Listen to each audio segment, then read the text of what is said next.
Selamat datang di Garuda Indonesia. Wah, Seperti itu kan. Nah, itu langsung kayak, wah, bisa gitu ya. gimana sih caranya dari orang yang let's say biasa aja untuk bisa jadi voice actor atau voice talent gitu?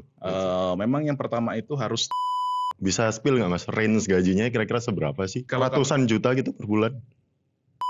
kalau ingin suaranya itu lebih deep gitu ya. Itu kalau saya pribadi menyarankan ada. Pernah nggak pegang karakter yang dikenal banyak orang atau something like that? Kalau di game itu saya main di Troublemaker. Wah, ceritain mas. Ya. Oke, selamat datang teman-teman semua di podcast yang berbahagia ini. Wah, di hari ini kita akan kedatangan orang yang luar biasa ya, dengan multidisiplinnya yang sangat banyak sekali di bagian suara gitu.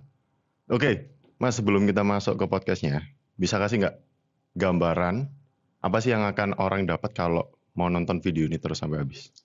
Kalau nonton video ini sampai habis, pasti bakal tahu voiceover itu apa. Terus juga untuk yang barangkali tertarik untuk belajar voiceover ataupun juga ingin lebih mendalami voiceover, dan juga tahu soal perjalanan saya barangkali ya, itu akan diceritakan dalam video ini. Ngeri. Aku mau buka dengan obrolan ini mas. Pernah nggak sih ketemu orang terus bilang, suara kamu maco banget gitu? Kayaknya cocok nih jadi voice actor gitu. Nah, tapi fun fact-nya, itu pertama kali suara saya dibilang, suara kamu kok berat banget gitu ya, kayak cocok banget nih buat baca berita, baca narasi gitu. Itu justru pas zaman kuliah. Oh. Jadi dulu pas kuliah itu kan kita namanya anak kos ya, kan tidur biasanya gelumpukan banyak-banyak tuh, ya kan. Nah itu kebetulan rumah saya jadi base camp gitu, kosan saya jadi base camp. Terus kita tidur begadang bareng-bareng, pagi bangun gitu kan. Terus ngobrol lah, biasa pagi sambil rokokan sambil ngopi gitu kan. Terus tiba-tiba teman saya nyeletuk gitu, wih suaramu kok kayak pembaca berita di TV-TV ya gitu. Wah, masa sih gitu kan. Nah dari situlah langsung kayaknya punya bakat nih di bidang suara. Terus baru setelah itu terjun ke radio dan belajar banyak hal dari situ. Oke. Bisa diceritain nggak mas dari kecil tuh seperti apa sampai bisa jadi seorang voice actor? Dari kecil segini mas? Iya kecil banget. Gimana tuh mas? Ya jadi dulu itu saya dari sebuah sel mas. Wah, kejauhan ya? Kejauhan ya? Enggak. Jadi kalau dari kecil memang sebetulnya saya itu suka dengan kartun mas dari kecil. Kartun, terus juga suka menirukan suara-suara gitu. Jadi dari kecil itu sudah mulai, baru sadar sih belakangan gitu. Ternyata dari kecil sudah mulai meniru-nirukan suara gitu, melakukan seni suara gitu. Bahkan juga waktu di sekolah dulu ya, sekolah SD apa SMP gitu. Itu sering menirukan kalau mas tahu di TV, kan ada biasanya di akhir iklan obat ada yang bila sakit berlanjut. Oh iya. Dokter. Kayak gitu-gitu tuh, ya kan.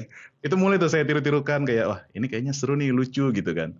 Ternyata baru sadar belakangan wah berarti saya sudah mulai tertarik sebetulnya dari lama banget gitu soal voiceover, tapi belum terjun secara real.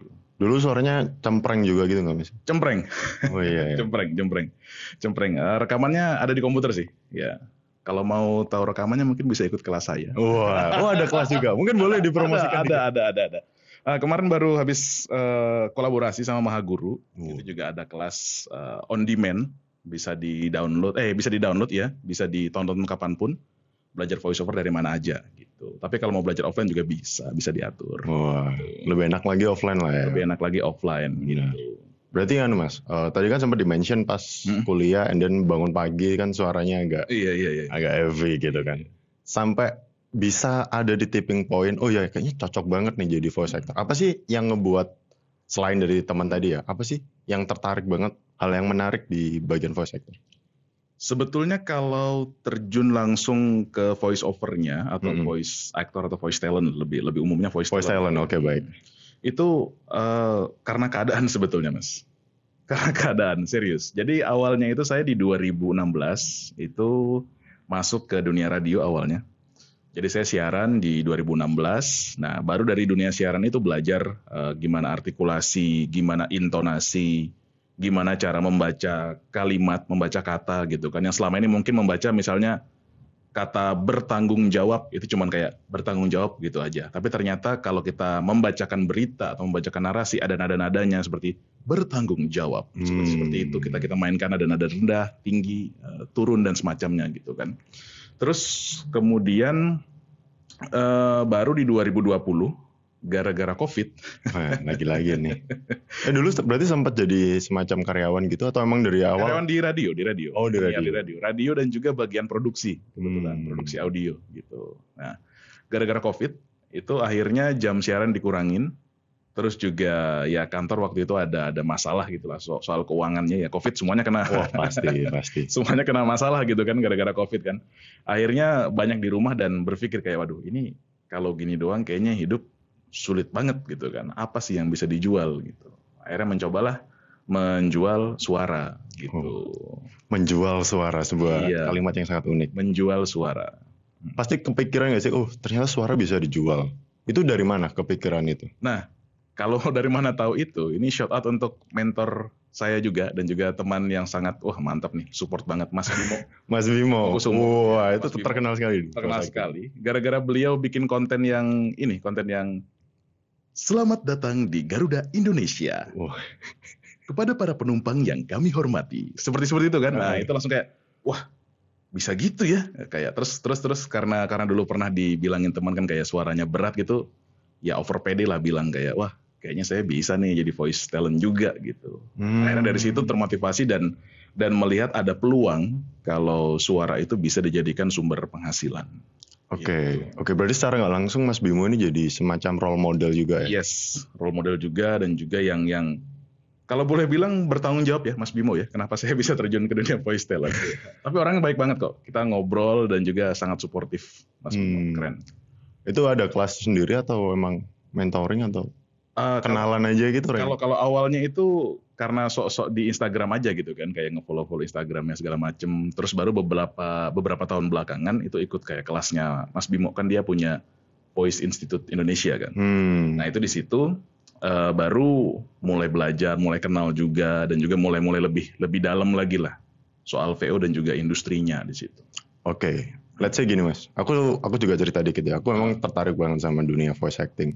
Dari kecil tuh mungkin aku tidak meniru suara gitu. Cuman banyak yang bilang, oh suara kamu nih deep juga gitu. Gimana sih caranya dari orang yang let's say biasa aja untuk bisa jadi voice actor atau voice talent gitu? Step by stepnya apa nih yang harus diambil awal-awal gitu? Iya, saya dengerin juga suara Mas Riko ini udah udah cocok kayak trailer film kayak One Man, One Decision, coming soon di toko bangunan terdekat di rumah Anda. Waduh. Toko bangunan. Kalau dari awam gitu ya, awam banget soal voiceover. Memang yang pertama itu harus tahu soal elemen-elemen dalam voiceover itu apa gitu kan. Yang pertama jelas suaranya gitu kan. Suara ini kalau kita bicara soal materi suara, itu semua suara sebetulnya punya karakternya masing-masing. Berarti yang dimaksud warna suaranya? Warna suaranya. Oke. Gitu. Jadi nggak ada yang suara misalnya, apakah voice over itu suaranya harus ngebass? Nggak juga. Gitu kan. Tapi yang jelas suara yang sudah terlatih dan yang belum terlatih itu kelihatan. Contoh. Contohnya, ya Mas Riko coba iya biar kelihatan. Coba dikatakan kalimatnya yang seperti saya tadi kayak bila sakit berlanjut hubungi dokter. Coba. Bila sakit berlanjut hubungi dokter. Coba se-ekspornya Mas Riko senyamannya gimana? Bila sakit berlanjut hubungi dokter. Tuh. Itu kalau saya gini, bila sakit berlanjut hubungi dokter. Itu kok bisa deep banget tuh? Nah, makanya tadi kan ada yang dilatih, ada yang belum dilatih. Bedanya cuma di situ aja sebetulnya gitu. Dan latihannya apa? Nah, itu sebetulnya panjang banget ya kan. Oh gitu. Bukan cuma satu malam kita belajar teori terus langsung bisa wah besoknya voice over saya keren gitu. Enggak. Jadi belajar soal tone suara gitu kan. Ada yang deep, medium, high. Terus juga ada artikulasinya. Terus juga yang paling susah sih dan yang saya juga sampai sekarang masih terus belajar itu soal delivery emosinya. Karena itu PR sih. Itu next levelnya. Itu next levelnya delivery emosi. Tapi untuk awal itu bisa diartikulasi, intonasi, kemudian juga speed ya. Karena ya tadi kan misalnya kalimat bila sakit berlanjut hubungi dokter aja gitu kan. Itu bisa berbagai macam eksplorasi tuh ya kan deliverynya. Oke. Let's say gini juga Mas, karena kan saya orang Jawa Tulen. Iya. Pasti kan ada yang namanya medok gitu. Betul. Ada nggak gambaran gimana sih caranya biar mungkin tidak menghilangkan medok itu sendiri, tapi pasti kan itu akan jadi struggle ketika kita mau dapetin project yang lebih besar gitu. Betul. Itu gimana tuh? pandangannya Mas Willy? Ada beberapa ini ya sebetulnya ya, ada dua perspektif yang bisa saya share gitu. Ada yang pertama kalau misalnya punya aksen kedaerahan yang kuat, itu ada alangkah baiknya juga lebih diperkuat lagi gitu. Karena sekarang beberapa produksi untuk voice over ya, terutama iklan, itu justru yang dicari adalah keotentikannya gitu. Misalnya Kedaerahan itu sendiri. iya, produk-produk yang misalnya kopi ya. Kopi-kopi, tahu iklan kopi gajah nggak? Kalau nggak salah. Kopi gajah ya. Rappernya kan juga dari Jogja kan kalau nggak salah kan. Nah, iya. jadi memang yang dicari kedaerahannya tadi gitu. Tapi memang kalau mau kuenya lebih besar, Benar. Kuenya lebih besar, itu memang harus mencoba untuk mengurangi aksen kedaerahan tadi supaya bisa marketnya lebih luas gitu. Kalau triknya, kalau saya sih ada sebuah latihan yang cukup aneh gitu. Wah, gimana itu? Boleh cukup aneh nih. Jadi Mas Riko mungkin coba pakai lilin. Ya, bukan ngepet ya, nggak perlu baskom ya, cuman lilin doang. Lilin, oke, baik. Lilin. Terus coba membacakan kalimat Budi pergi membeli baju baru di pasar. Nah, kenapa seperti itu kalimatnya? Atau mungkin kalimat lain juga boleh, tapi yang harus difokuskan adalah kata-kata yang ada huruf B dan D, G, dan juga C. Nah, terus problemnya di mana nih aksen Jawa ini? Ternyata kalau kita menggunakan kata-kata yang ada medoknya tadi, ya, medok ini. Medok. Medok. Blitar cacawi. Nah, kalau medok tadi, itu ternyata ada angin, hembusan angin yang keluar, gitu Mas Riko. Jadi kalau misalnya selama ngomong lilinnya masih goyang-goyang nih, ya kan, itu berarti belum diucapkan secara benar pengucapannya. Wow. Berarti masih terasa aksen daerahnya gitu kan, yang B, D, ya, D, G, C. Berarti tiap daerah itu pasti ada semacam perbedaan sendiri, penekanannya di bagian mana gitu. Betul. Wah, keren banget sih. Betul. Makanya kalau bicara soal seni vokal, seni suara, itu tidak sesimpel kelihatannya, karena masing-masing delivery, masing-masing daerah itu juga beda gitu kan. Misalnya kalau Bali kan juga huruf T begitu kan juga beda lagi. Iya, T. Darlik begitu. Kalau Medan kan dia ada penarikan huruf-huruf vokal, itu biar beda lagi. Iya. Itulah kira-kira Mas. Iya, karena Indonesia emang diverse banget. Tapi pernah nggak sih Mas Billy dapetin contoh dengan aksen tertentu atau logat tertentu dari budaya lain yang Mas Billy kan dari Bali. Iya, Bali. Nah, itu pernah nggak dapat yang aksen tertentu atau logat tertentu dari daerah lain? Sebetulnya pernah. Kalau nggak salah tahun lalu itu project either itu project iklan kalau nggak salah, tapi iklan sosial media. Itu saya berperan sebagai orang Batak. Batak. Orang Batak. Awalnya nggak yakin kan, kayak, aduh Kak, saya coba aja ya gitu ya, karena saya kan juga sebetulnya logat Batak udah mulai mempelajari gitu kan dari awalnya itu nonton film Naga Bonar jadi 2. Film Naga Bonar yang awal, bukannya jadi 2 yang awal, yang si Deddy Miswar. Kan itu saya inspired, soalnya beliau kan bukan orang Batak, beliau orang Jawa Barat, tapi main sebagai orang Batak gitu kan, orang Sumatera Utara gitu. Nah itu saya coba gitu kan, kayak, oh skripnya ini Mas gitu, kayak, sudahlah. Kalau kau tidak mengerti apa yang aku katakan, sudahlah, sulit kataku. Gitu, saya coba gitu kan. Dan ternyata, oh ini oke kok Kak castingannya gitu. Ya udahlah, akhirnya main di situ. Itu sih Batak sama Timur kayaknya pernah, cuman untuk proyek-proyek kecil gitu, kayak untuk kuliah gitu kayaknya. Tapi pasti dari native-nya sendiri pasti kerasa kan Mas?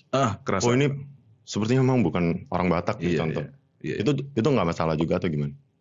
Kalau itu sih sebetulnya kalau dari native-nya mungkin lebih ke power dan emosinya gitu ya. Makanya PR-nya masih di situ kalau untuk saya pribadi gitu. Cuman kalau untuk teknis suaranya itu bisa dipelajari sebetulnya. Kayak tadi Jawa kan yang dipelajari adalah di konsonannya gitu kan, huruf B, G, D, J, gitu kan, kawan-kawan. Kalau Bali di T, B, Batak tadi ditarik. Batak ditarik, ada tarikan-tarikannya beda gitu. Oke, kebayang. Asik sih. Ya pasti kan udah berbagai macam nih project yang dikerjakan ya. Iya, lumayan lah. Diverse lah ya. Buat teman-teman di luar sana nih, oke aku tertarik nih jadi voice talent. Kira-kira bisa spill nggak Mas? Range gajinya kira-kira seberapa sih per project itu? Kalau boleh. Kalau boleh. Bayangan aja. Bisa Kalau sampai ratusan juta gitu per bulan. Pengennya sih begitu ya. Itu keinginan kita bersama ya. Oh, keinginan. Kalau bisa saya senang sekali ya. Tapi yang jelas kalau untuk gaji, bukan gaji ya ngomongnya ya, fee gitu per project sih.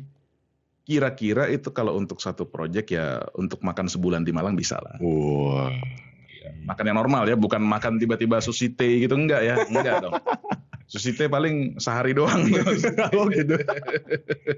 Makanya normal tuh nasi sama sayur gitu ya, itu normal tuh ya. Kalau sushi Tapi kan bisa multiple project tuh Mas. Betul, multiple project dan juga fee-nya range-nya beda-beda juga gitu kan. Kalau lagi dapat dari luar beberapa kali itu ya lumayan gitu. Tapi kalau yang kelasnya lokal, apalagi lokalnya ini lokal daerah gitu ya, bukan lokal nasional, itu juga biasanya agak-agak berbeda dengan ini fee yang di luar.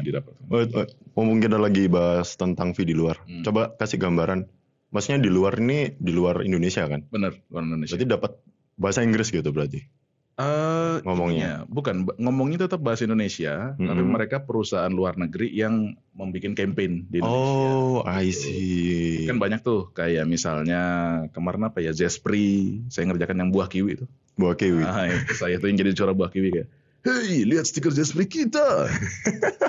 Mau enak dan menyegarkan. Nah, itu suara-suara saya tuh di situ juga gitu kan. Terus yang kemarin baru selesai itu sama AirAsia, tapi masih proses, kayaknya masih proses editing juga. Dan ya itulah, memang kebanyakan dari luar itu mereka ini bukan berbahasa Inggris tapi nyari yang bahasa Indonesia, tapi yang bisa didirect dengan bahasa Inggris karena mereka mau ngedirect langsung biasanya. Itu mereka kontaknya via email atau WA gitu atau ada platform sendiri tuh buat? Kalau saya macam-macam Mas ya. Ada dari LinkedIn pernah. Oh, LinkedIn. Ya, LinkedIn pernah, itu dari Rusia kalau nggak salah tuh. Wah. Dari Rusia ya, itu aneh juga sih, tiba-tiba kayak ini saya mau kamu jadi Sinterklas gitu. Lah, Sinterklas gitu kan. Iya, tapi ini dialognya bahasa Inggris lah. Tapi saya kan orang Indonesia, nggak apa-apa. Soalnya suara kamu nih oke buat ketawa Sinterklas, ya udah. Jadi isinya cuma kayak gitu doang tuh isinya tuh. Si orang ini. Tapi ternyata tayang untuk iklan kalau nggak salah VPN apa gitu di Rusia. Oh iya, NordVPN. Bukan NordVPN. Apa ya? Pokoknya VPN. Oh, VPN. Oh, keren banget gitu. Dan mereka lumayan juga gitu kan, untuk ketawa doang itu lumayan itu. Oh gitu. Nah, untuk lumayan ketawa itu. Berarti saran buat teman-teman itu lebih perbanyak channelnya ya, nggak cuma fokus di satu gitu. Atau gimana? Channel apa nih maksudnya? Channel masuk biar bisa masuk project itu loh. Nggak cuma contoh let's say di LinkedIn doang, di IG doang, tapi berbagai macam tadi. Ada lagi nggak platformnya?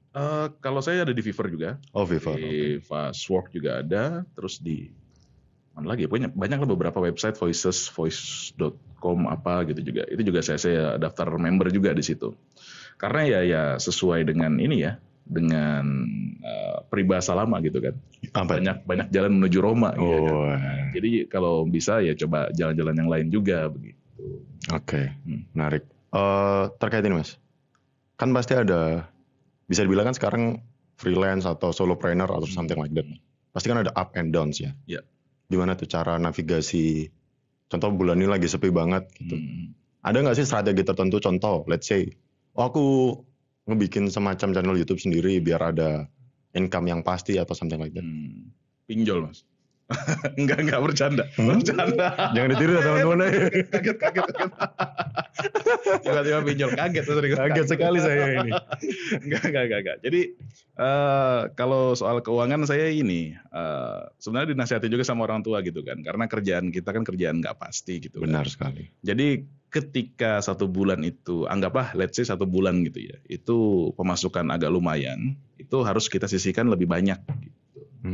Jadi amit-amit ketika 1 bulan misalnya nggak ada kerjaan apapun, itu kita masih ada buat hidup lah paling nggak gitu. Nah, gimana caranya misalnya untuk kita bisa tetap terus berkarya gitu kan, supaya jangan sampai gara-gara kita nggak ada project, kita nggak ada kegiatan nih. Benar. Itu saya juga buat beberapa konten gitu kan, konten-konten di Instagram, di YouTube juga, ya kan. Di TikTok juga, apalagi itu random banget kalau di TikTok sih. Nah, dan itu salah satu cara yang membuat membuat kita tetap produktif gitu. Karena jangan salah nih Mas Riko, ketika kita bikin konten itu, saya pernah beberapa kali dapat kerjaan itu dari konten. Wah, menarik. Ada. Atau agensi Froyonion kan ya? Ya pastilah. Itu besar sekali Froyonion. Froyonion besarannya. Itu aneh banget tuh. Pas aku bikin konten di TikTok kalau nggak salah, itu konten apa gitu ya? Pokoknya konten niru-nirukan suara-suara Pokoknya dulu ada TikToker luar negeri, dia ada skrip terus kita ngebacain gitu. Oh, oke. Lupa aku siapa namanya, pokoknya dia orang voice over itu. Terus tiba-tiba dikontak sama Froyonion. Awalnya dia akun kecil gitu kan. Ini saya namanya ini dari Froyonion. Ah, masa sih orang ini Froyonion? Scam. Jangan-jangan tiba-tiba minta transfer duit. Nah, ya makanya. Kan? Ini mencurigakan nih gitu ya. Terus tiba-tiba bisa minta emailnya nggak mas?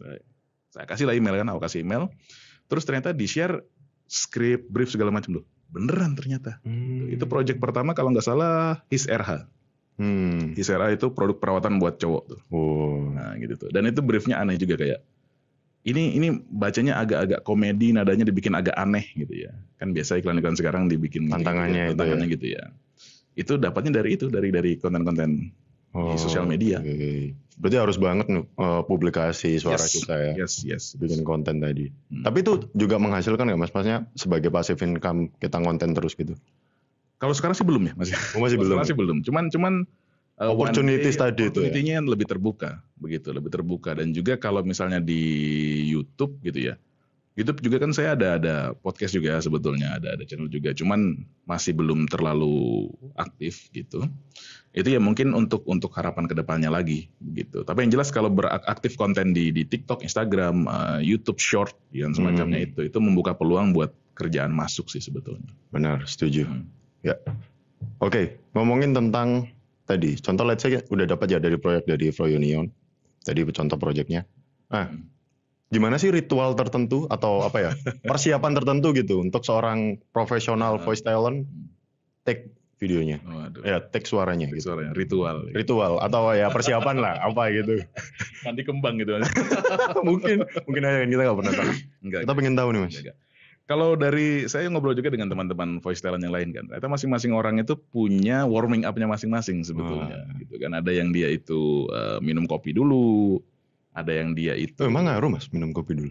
Buat dia ngaruh gitu. Gitu ya? Iya, karena masing-masing orang itu treatmentnya beda, Mas Riko. Oke. Ada yang dia itu kalau ngerokok dulu gitu kan. Ada yang dia itu misalnya harus minum air hangat atau justru air es gitu, biar suaranya maksimal. Bulet gitu ya. Bulet atau juga biar suaranya enak lah gitu. Itu ritualnya masing-masing gitu. Kalau saya sih lebih ke ini ya, humming mungkin di awal itu. Humming itu kayak itu. Terus juga pemanasan di lidah gitu ya. Kalau pemanasan saya kebanyakan seringnya itu menggunakan kata-kata yang banyak huruf R-nya, Mas. Oh, kenapa Mas dengan huruf R? Susah diucapkan. Susah diucapkan dan ternyata buat saya gitu ya, kalau misalnya huruf R ini bisa terdelivery dengan bagus, itu dalam satu kalimat itu suaranya jadi enak, Mas. Jadi pemanasan saya biasanya ini nih, kayak kalimat ular melingkar di depan pagar Pak Umar. R saya tekan banget tuh. Nah, jadi itu membantu banget. Pemanasannya gitu. Keren. Gitu kan. Iya kan? Kalau R-nya udah terdelivery dengan bagus tuh, satu kata tuh enak suaranya. Clarity gitu ya. Clarity. Enak banget tuh, ya kan? Oke. Pasti kan sebagai voice talent, berarti secara nggak langsung kan nggak beda jauh sama penyanyi gitu kan Mas ya? Berarti pasti ada makanan atau minuman yang dihindari, benar nggak? Atau kalau case-nya Mas Willy justru nggak ada? Ya, yang dihindari adalah makanan yang haram ya, jangan makan makanan haram teman-teman. Jangan. Bisa mengaruhi ya? Iya. Itu berpengaruh untuk amal kalian nantinya. Jangan. Dosa. Tidak boleh makan makanan haram. Apalagi mengambil hak milik orang lain. Jangan. Waduh, ini jangan korupsi. Ini di-cut nanti yang masuk. Jadi gini, kalau untuk saya sendiri yang dihindari sebetulnya nggak ada, Mas ya. Cuman lebih ke jangan terlalu banyak gitu. Kayak misalnya minum-minuman dingin, gorengan atau juga rokok itu jangan terlalu banyak, lebih ke arah situ sih. Bukannya dihindari gitu. Tapi ada beberapa orang yang justru dia itu tidak boleh sama sekali kena gorengan, kena minuman dingin, kena rokok, nggak boleh. Ada juga gitu. Makanya sering saya bilang juga ke masing-masing voice talent kalau tanya gitu ya, kayak ini gimana sih caranya biar suara saya enak dan juga saya bisa stamina ketika voice Konsisten. over, itu bisa konsisten gitu kan. Ya kenali diri kamu sendiri gitu. Karena masing-masing orang itu punya treatment yang berbeda, masing-masing orang punya ya batasan-batasan yang berbeda juga soal badannya. Oke. Kalau buat nambah deep gitu, ada nggak Mas Nah, tipsnya? itu dia. Ngerokok gitu tadi. Merokok guys, enggak. Kalau mau deep makan batu bata, enggak. Batu bata. Kan berat ya kan, batu bata berat tuh ya. Bikin berat juga. Minumnya cor-coran semen, pakai koral. Langsung keras itu. Langsung keras suaranya. Keras dan berat. Enggak. Kalau untuk suara berat sebetulnya ini tadi balik ke karakternya Mas Riko. Jadi masing-masing orang itu punya karakternya sendiri-sendiri. Oh gini Mas, let's say suaraku masih mid gitu. And then aku pengen jadi lebih berat. Nah itu gimana? Nah itu gitu. Enggak, itu orang lain ceritanya, bukan saya. Itu bisa. Saya udah di. Nah, itu bisa tuh. Sebetulnya gini, kalau ingin suaranya itu lebih deep gitu ya, itu kalau saya pribadi menyarankan ada pembagian zona waktu. Oh gitu. Ini aneh banget. Iya bener. Ini aneh banget nih. Tapi ini teori yang saya ciptakan gitu, kayak aneh banget pokoknya. Kalau kita pagi, itu suara kita cenderung lebih berat. Semakin siang, itu akan semakin ringan. Ini kayaknya pengaruh dari sinar matahari sih, kalau menurut saya sih ya. Masa Mas? Enggak tahu sih, ini Berarti teori doang gitu. Oh, teori sendiri doang gitu, kayak pokoknya makin siang tuh makin light gitu ya. Terus nanti mendekati malam, mendekati jam tidur, itu baru semakin berat lagi suaranya. Jadi waktu optimal kalau mau suara berat nih, antara pagi banget atau malam banget. Iya sih. Gitu. Biasanya saya kalau lagi deep talk gitu, pas tengah malam gitu. Sama istri orang.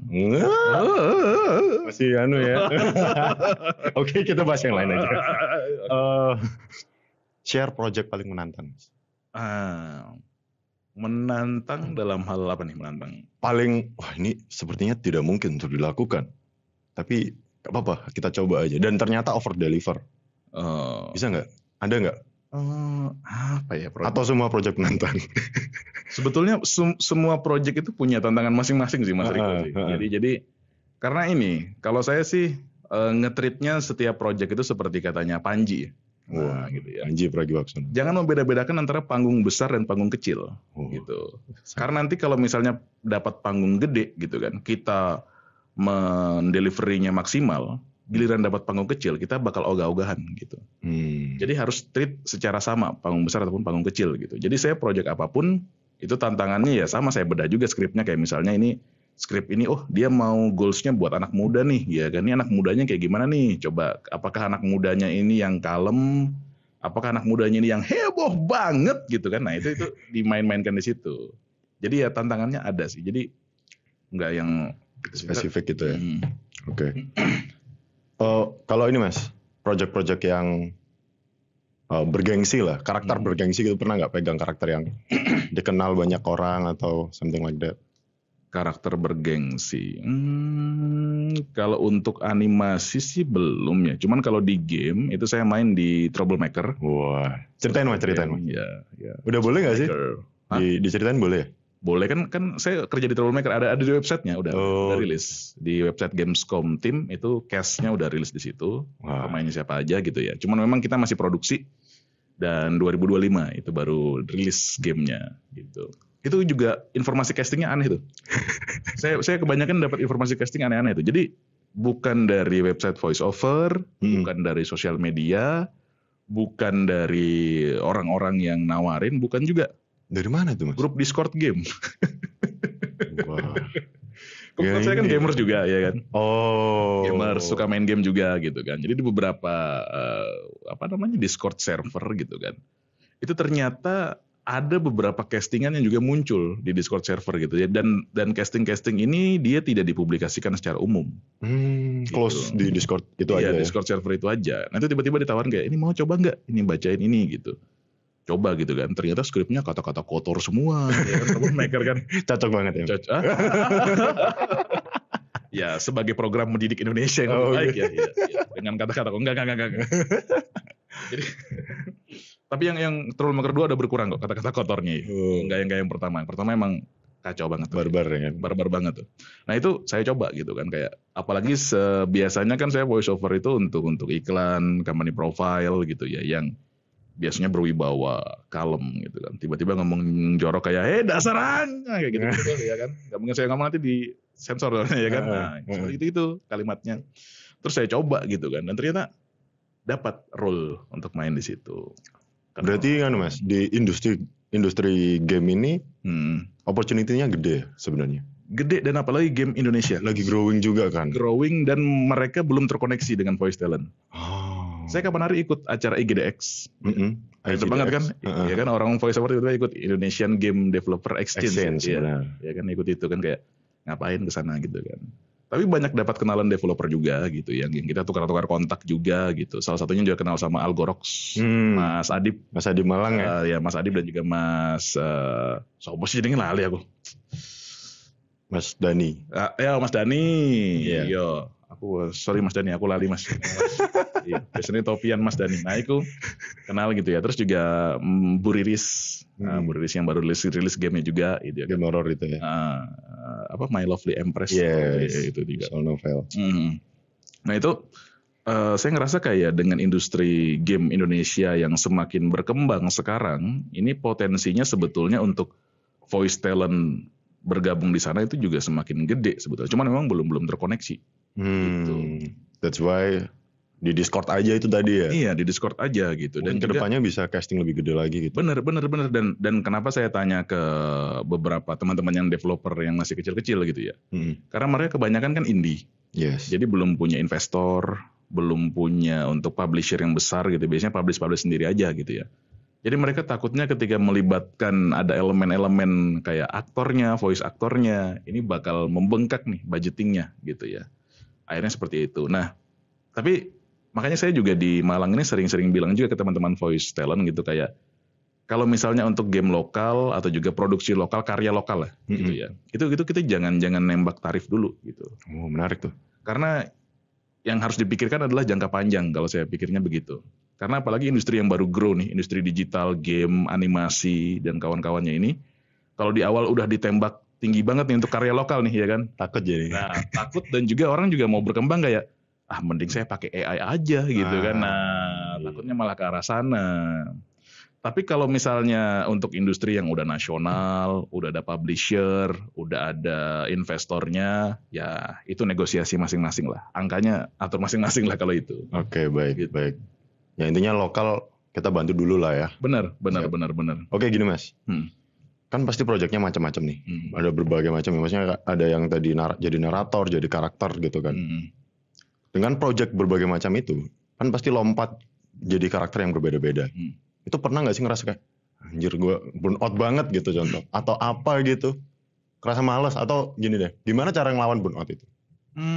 Kalau burn out sih sejauh ini belum sampai burnout ya. Cuman memang ada beberapa style voice over yang saya itu agak effort untuk melakukannya.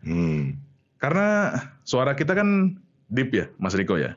Nah, suara kita kan berat. Iya. Kan suara Anda juga berat. Saya nyari temen di sini.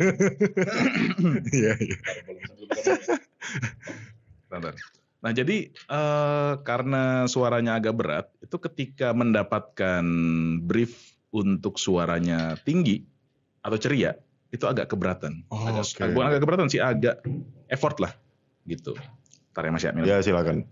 Soalnya kan mungkin suara tinggi itu sebagai kita yang biasa di deep harus main apa istilahnya, suara kepala gitu Mas, atau suara hidung gitu, atau gimana itu? Nah, itu juga sebetulnya ada ini ya, ada delivery suaranya masing-masing. Oh, masuk ya? Sorry. Sorry. Biasa. Oke, lanjut. Tadi apa tadi? Dari suara deep ke suara tinggi high gitu ya. Untuk suara sendiri kan seperti untuk teknik vokal gitu ya, ada head voice, chest voice, ya kan, ada diafragma dan kawan-kawannya begitu. Cuman untuk suara yang tinggi ini tergantung tingginya seberapa gitu ya. Kalau tinggi banget itu bisa pakai kayak chest voice gitu ya, kayak orang teriak gitu kan. Tapi kalau misalnya tingginya ini masih agak-agak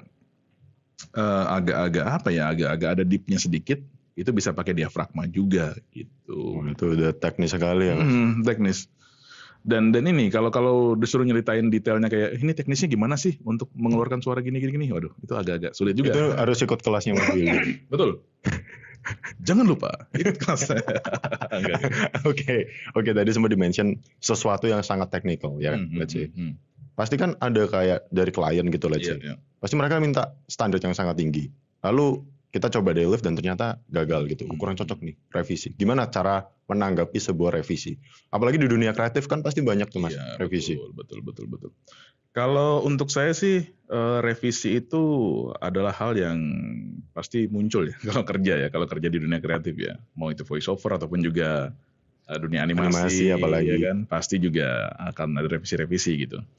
Cuman ya harus ada ini sih, harus ada limitasi. Maksudnya dalam revisi ini apakah perjanjian di awal itu harus clear gitu. Apakah nanti revisinya ini bakal bisa revisi major, apakah revisi minor aja gitu. Apakah revisi misalnya ada beberapa part yang ini kurang clear nih, ini nadanya kurang enak nih kata ini nih. Apakah itu aja ataukah nanti bisa satu skrip itu diulangin gitu. Total gitu ya. Total.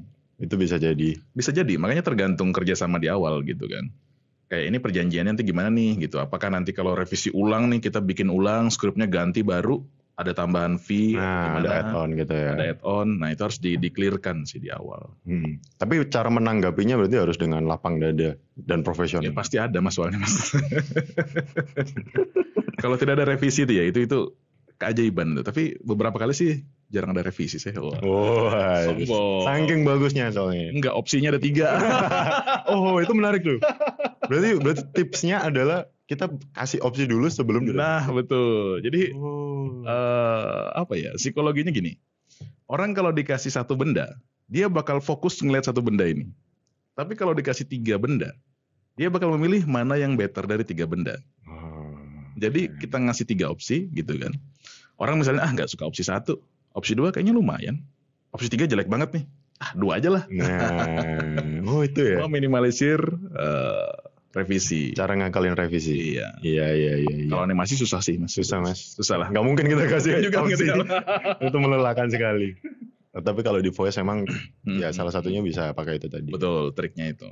Oke. Kita mau coba ngobrolin tentang ini Mas. Tadi kan sempat mention AI gitu ya. Aku tuh sempat mencoba sebuah platform AI namanya Eleven Labs kalau nggak salah. Eleven Labs ya? Iya.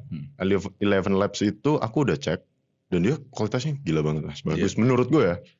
Untuk yang dia ngomong bahasa Inggrisnya itu bagus banget. Tapi aku udah coba yang Indonesia itu agak aneh gitu. Mungkin karena mereka datanya dari luar semua gitu. Tapi gini, gimana pandangan Mas Willy terkait AI? Apakah itu akan menjadi sebuah threat gitu? Sebuah hal yang buruk buat para voice talent atau justru membuat sesuatu yang lebih baik? Itu gimana tuh Mas? Kalau dalam 1-2 tahun ini bisa dipastikan AI bakal lebih berkembang. Pastinya. Bakal lebih berkembang karena beberapa waktu belakangan ini semakin banyak proyek-proyek text to speech, Mas Riko. Text to speech itu jadi seorang voice talent itu disuruh membacakan kalimat-kalimat random, ya kan, dengan berbagai macam intonasi, berbagai macam nada, berbagai macam emosi gitu, yang kemudian dikumpulkan, dijadikan data buat training AI tadi. Itu berarti orang random aja ngirim gitu atau gimana tuh? Jadi beberapa tawaran ada dan nominalnya lumayan gede gitu. Wow. Kayak let's say kayak 1 jam audio itu bisa $5,000. Enggak sampai $3,000-$2,000. Wah, $3,000-$2,000 untuk 1 jamnya gitu ya. Udah buat 1 tahun di Malang itu Mas. Iya, soalnya pernah dapat tawaran itu Mas. Oh iya. Dan diambil saya tolak, enggak saya ambil. Oh. Karena saya punya pikiran begini, kayak misalnya walaupun nanti seberkembang-berkembangnya AI dengan adanya text to speech, dengan adanya AI training tadi gitu ya, itu nggak akan pernah bisa menggantikan emosi yang didelivery oleh manusia langsung, Mas Riko. Setuju. Iya, jadi walaupun nanti sebagus-bagus apapun, datanya sebanyak apapun, karena yang tahu kondisi saat itu, yang bisa merasakan konteks secara garis besarnya apa, dan feel-nya bagaimana, itu manusia, Mas Riko. Jadi ya itu. Tapi saya juga pernah nyoba di Eleven Lab itu input suara sendiri gitu kan, membacakan skrip gitu, dan ya hasilnya memang suaranya mirip gitu. Cuman ini kayak kurang gitu, kayak kurang. Gitu. Untuk sekarang masih kurang mungkin. Masih kurang, tapi mungkin dalam 1-2 tahun dengan banyaknya masifnya project-project text to speech tadi itu ya pasti bakal lebih berkembang sih AI sih. Ya. Soalnya kan kalau aku ngeliat tuh ini akan jadi apa ya? Mungkin cocoknya itu bukan untuk sebuah feature film gitu mas, Benar, yang emang benar. dibawa ke contoh let's say sebuah karakter animasi gitu kan nggak mungkin banget tuh pakai text to speech. Tapi mungkin case-nya mereka lebih cocoknya buat semacam audiobook atau something like that. Iya. Yang kita pun sebagai voice talent mungkin baca audiobook kan bener-bener. Pernah nggak mas? Kalau audiobook saya sekarang lagi ngerjakan. Oh iya. Sama-sama Kemendikbud. Oke. Tapi ini audiobooknya bukan audiobook yang buku dibacain gitu enggak. Jadi ada beberapa skrip yang menjelaskan masing-masing bab pelajaran gitu. Jadi udah ditulis ulang gitu. Ada copywriternya di situ. Nah tapi kalau untuk yang tadi ya, kayak suara-suara AI itu biasanya kebanyakan dipakai apa? Kalau sekarang aja Mas Riko main TikTok, Instagram. TikTok ya sih muncul banyak. Itu sudah bahkan suaranya Dr. Richard Lee aja dijual, tiba-tiba jualan kipas angin gitu kan. Nih Richard Lee ngapain jualan kipas angin gitu kan, aneh banget Random gitu. sekali. Random sekali karena suaranya yang dipakai gitu.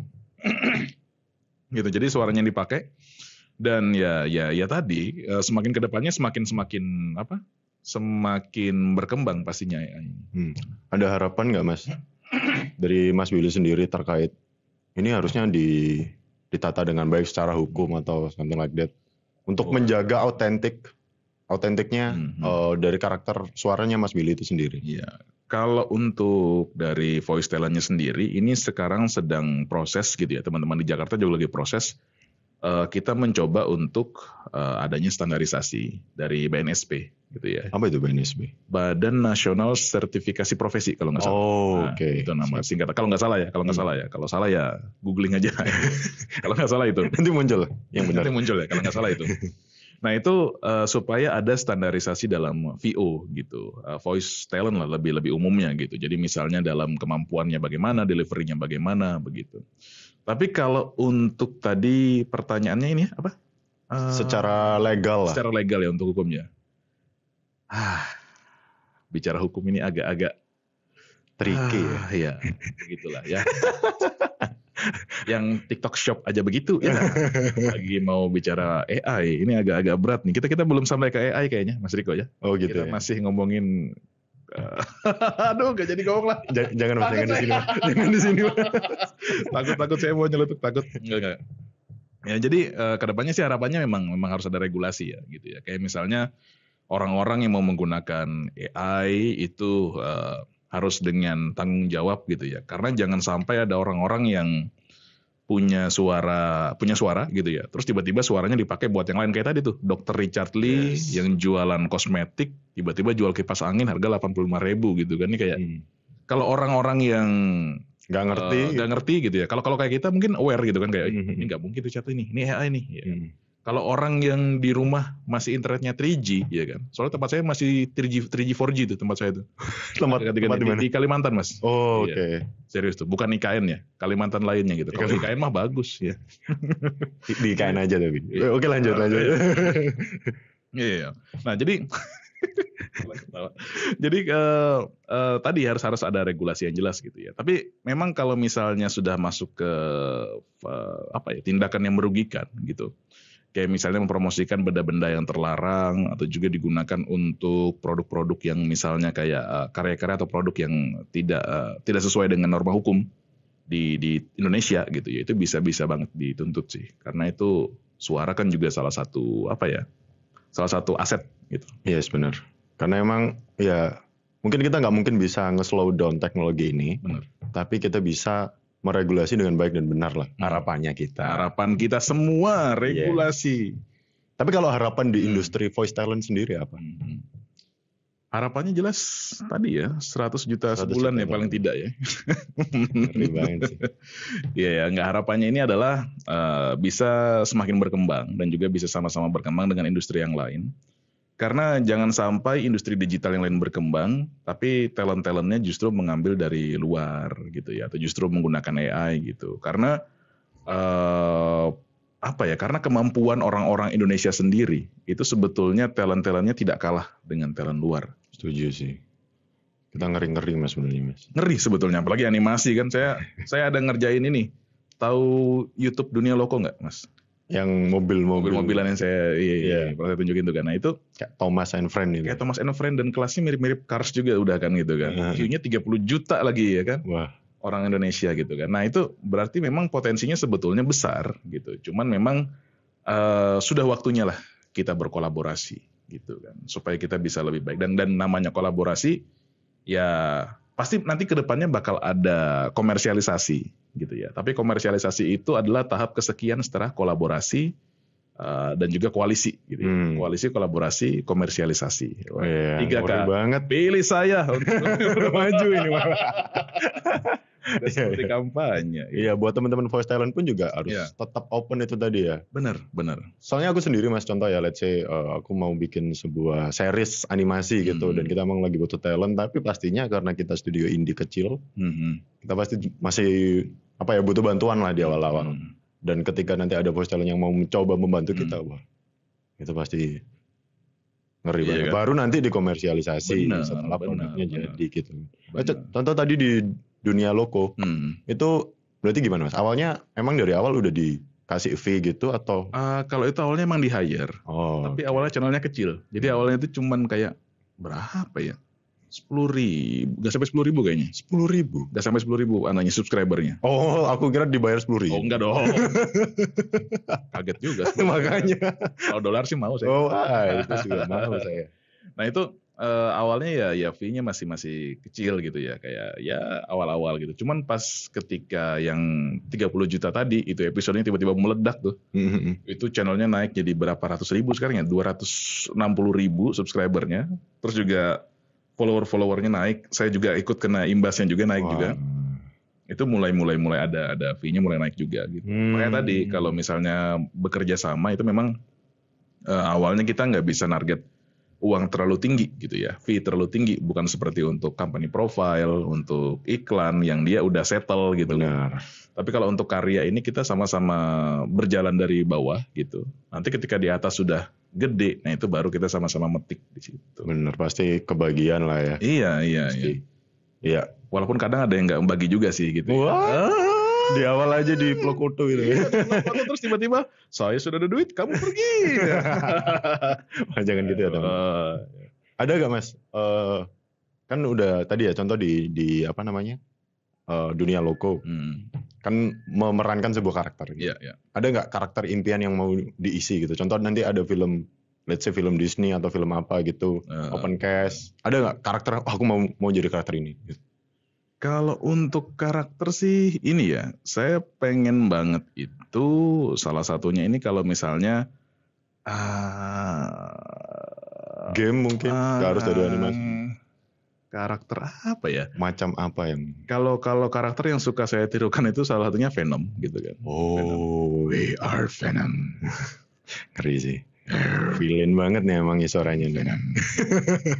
Oh, villain banget. Saya main jadi villain di mana ya? Wah. Nah, jangan nanti spoiler. Nah, itu itu pengen banget jadi karakter-karakter begitu, dan juga salah satu saya sebenarnya pengen banget dapat kesempatan main di film sih sebetulnya Mas. Oh, film. Malah ke arah film. Karena salah satu aktor yang saya kagumi dari delivery-nya dan juga timbre suaranya, tahu Liam Neeson. Oh, kurang tahu. I don't know who you are. I don't know what you want. But if you're looking for ransom, I can tell you, I don't own any money. Dalam film Taken. Nah, Taken. Oh, Taken. Kalau Taken game saya tahu. Itu Jin Kazama. Nah, beda. Tahu semua Heihachi gitu-gitu. Iya, Heihachi. Ya. Yusumitsu. Oke, balik. Bukan itu. Taken. Nah itu salah satu yang saya suka timbre suaranya, terus juga delivery actingnya gitu. Dan ya pengennya sih malah ke arah sana gitu. Cuman kalau untuk mengisi suara karakter ya mau yang kayak monster ikonik tadi sih, kayak Venom dan kawan-kawan. Ataupun karakter superhero-nya Indonesia. Oh, sangat mau saya. Siapa superhero Indonesia? Ya banyak ya. Iya, dari Bumi Langit kan banyak. Bumi Langit, benar Bumi Langit. Tapi kalau Gundala kan sudah ada ini si siapa namanya? Aduh, lupa lagi aktor yang jadi Dono. Aduh, lupa. Abimana. Oh, okay. Arya Villainnya Mas mungkin Villainnya bisa jadi. Iya, menarik sih. Iya. Kalau itu kan kalau karakter ya. Kalau project tertentu gitu. Contoh apalah aku pengen jadi voice actornya. Tadi Airline sudah. Apa nih? Anda nggak kebayang? Apa ya? Atau udah tersampai semua? Waduh. Pengen ini sih, pengen apa namanya, punya suara yang bakal diputar timeless. Contoh. Contohnya adalah KFC, jagonya ayam. Mau iklannya depannya apapun, tagline-nya tetap Om siapa namanya, lupa lagi tuh. Nah itu tetap suaranya beliau gitu. Kayak misalnya tagline produk-produk apapun gitu. Pengennya sih punya kayak gitu, Yang kayak timeless itu. suara yang timeless di situ. Wah, itu impian sih. Impian. Selain itu Mas, apalagi nih impian? Let's say 10 tahun ke depan. Mau jadi seperti apa Mas Willy? 10 tahun ke depan mungkin bakal lebih banyak main di beberapa animasi, beberapa game, series juga gitu. Dan juga sebetulnya mimpi besar saya adalah menyebarkan pusat produksi digital itu bukan cuma di Jakarta. Jadi di kota-kota lain juga besar gitu. Salah satunya di Malang gitu. Saya pengen di Malang ini juga ada studio-studio yang bisa mengambil proyek-proyek animasi dari luar dengan talent-talent yang juga dari Malang sendiri dan sekitarnya begitu. Sehingga nantinya orang bilang Indonesia digital bukan cuma terpusat di satu tempat aja. Tapi mau dia main di Malang, mau di Jogja, Bandung, di Bali, dimanapun. Itu punya standar produksi yang sama, kualitas yang sama, dan kliennya tinggal pilih aja dia mau yang mana. Gitu. Oke, berarti harapannya pastinya daya serap dari masing-masing bisnis kreatif ini lebih besar ya. Iya. Tapi itu kan kalau harapan di industri. Buat Mas Willy sendiri, apa sih? Aku mau bikin akademi atau apa gitu. Akademi Fantasi Indosiar. Mimpi besarnya. Iya. Aduh, mimpi besarnya adalah dari Mas Willy sendiri.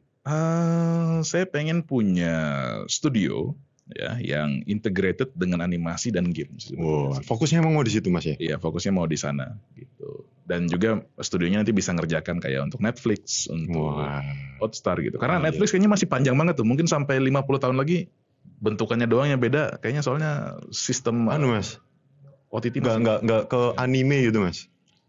Soalnya aku lihat tuh gini, banyak dari anime luar sana itu pengennya didubbing sama orang Indonesia. Iya. Nah itu yang ngerjakan salah satunya ATM Studio di Jakarta. Itu juga teman-teman juga kenal beberapa. Itu memang ada studionya. Makanya tadi studio yang dia bisa mengerjakan untuk animasi, animasi, kartun, anime dan segala macamnya yang terintegrasi gitu. Oke. Jadi di Malang ada nih gitu. Udah bikin belum? Ya doakan saja ya Mas ya. Siap. Sekarang sih konsepnya masih talent pool. Belum sampai ke agensi. Jadi talent pool ya masih ngumpulin talent-talent yang misalnya Mas Riko nih perlu suara yang perempuan kayak gini nih, nanti saya carikan, masih seperti itu sih, masih talent pool. Kedepannya punya production house. Harapannya production house sendiri. Oke Mas. Ya ini kita bisa dibilang udah di terakhir ya, udah hampir sejam Mas kita. Wah, gila. Iya Mas, mungkin aku jelasin dikit nih, karena kan kita podcastnya namanya From Nothing to Something. Dan pasti banyak teman-teman di luar sana itu ngerasa, wah, I'm nothing gitu. Aku nggak ada apa-apanya. Aku nggak ada apa-apanya kalau sama Willy. Iya emang. Enggak. Bercanda guys. Anak guys ya. Itu cuma acting. Acting ya. Itu salah satu contohnya guys. Oke. Ada nggak piece of advice atau saran nih buat teman-teman yang tadinya merasa nothing dan mau mencoba bertransformasi? Ada nggak semacam tipping point atau something lah buat teman-teman mau maju gitu? Ada satu kalimat yang bagus banget sih kalau untuk itu sih. Kita jangan terpaku dengan satu peluang yang ada aja. Karena ketika kita terlalu fokus dengan satu peluang, kita akan buta dengan peluang-peluang lain yang muncul. Gitu. Let's say misalnya teman-teman ingin bekerja di perusahaan, sudah ngelamar semua perusahaan, tapi belum ada yang kepanggil. Stres, wah saya belum kerja nih, ya kan? Aku belum dapat kerja nih yang ngelamar di perusahaan. Cobalah untuk masuk ke peluang-peluang yang lain. Misalnya coba wirausaha gitu kan. Atau industri kreatif barangkali dengan mencoba jadi voice talent, mencoba masuk ke dunia-dunia kreatif animasi dan segala macamnya. Karena ya tadi peluang itu ada di mana-mana. Gitu. Kita sendiri yang bikin ya sebenarnya. Kita sendiri yang bikin. Begitu. Jadi sama juga sebaliknya. Misalnya ngelihat wah voice talent nih pekerjaannya menjanjikan nih. Terus pengen belajar jadi voice talent, pengen. Tapi kok klien belum masuk, klien kok belum gini gitu ya. Nggak ada salahnya terus belajar gitu. Tapi jangan sampai terlalu fokus dan buta dengan peluang-peluang yang lain. Itu sih. Menebar jala seluas-luasnya. Benar. Dan semuanya itu compounding ya Mas. Pasti awalnya dulu Mas Billy juga nggak rame lah proyeknya kan. Betul. Ya snowball effect lah Mas. Snowball effect. Ada lagi nggak Mas? Kalimat terakhir. Oh, kalimat terakhir enggak ya? Saya enggak gitu, kalimat terakhir. Tiba-tiba kayak udah mau wasiat. Seperti wasiat aja Bukan. tiba-tiba ya. Saran buat teman-teman terakhir lah. Atau apa yang ingin teman-teman sampaikan? Saran untuk Semua yang mendengarkan podcast ini. jangan lupa subscribe, share, dan juga follow Instagram dan juga semuanya sosial media kami. Ya, semuanya ada di deskripsi. Iya, itu maksudnya apa? Bukan. Bukan. Oh, bukan. Tapi nggak apa-apa itu. Sudah diingatkan, terima kasih teman. Iya. Apa nih? Lebih spesifik lah apa? Ya, maksudnya secara gini Mas, kan di channelku kan kita fokusnya di bisnis dan juga industri kreatif. Dan aku punya misi itu untuk bikin teman-teman semua level up gitu. Ada nggak sih selain tadi bisa menebar jala, sebuah advice lagi yang mungkin teman-teman bisa pakai gitu di dunia profesional maksudnya? Di dunia profesional yang jelas nikmati prosesnya sih. Nikmati prosesnya itu aja. Karena masing-masing orang punya kecepatan yang beda, masing-masing orang punya tingkatan achievement yang berbeda. Bisa jadi untuk orang itu kita ngelihatnya kayak wah dia gampang banget ya mendapatkan posisi sampai sana gitu. Tapi kita nggak pernah tahu hal apa yang udah dia korbankan sampai ke sana. Benar. Gitu kan. Jadi ya kita tidak berlomba dengan orang lain, tapi fokuslah untuk menjadi pribadi yang lebih baik.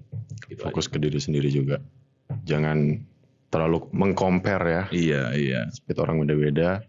Semoga teman-teman bisa belajar banyak hal dari podcast ini. See you on the next one.